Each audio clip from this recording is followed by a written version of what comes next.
রাজধানীর তেজগাঁও শিল্পাঞ্চলে বাংলাদেশ টেক্সটাইল বিশ্ববিদ্যালয় ও ঢাকা পলিটেকনিক ইনস্টিটিউটের শিক্ষার্থীদের মধ্যে সংঘর্ষে অন্তত ২৮ জন আহত হয়েছেন। ৩.৫ ঘন্টা ধরে থেমে থেমে চলা এই সংঘর্ষের ফলে পুরো এলাকায় এখন থমথমে পরিবেশ বিরাজ করছে। রবিবার দিনগত মধ্যরাতে আহতদের উদ্ধার করে ঢাকা মেডিকেল কলেজ হাসপাতালে নেওয়া হয়। এর আগে রবিবার রাত ১০টার পর বাংলাদেশ টেক্সটাইল বিশ্ববিদ্যালয় ও ঢাকা পলিটেকনিক ইনস্টিটিউটের শিক্ষার্থীদের মধ্যে সংঘর্ষের সূত্রপাত হয়।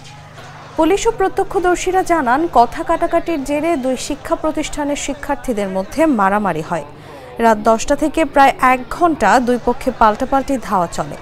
এক পর্যায়ে পুলিশ ও সেনাবাহিনীর সদস্যরা এসে বিটাক মোড়ে অবস্থান নিয়ে উত্তর দিকে বুটেক্স এবং দক্ষিণ দিকে পলিটেকনিকের শিক্ষার্থীদের সরিয়ে দেন।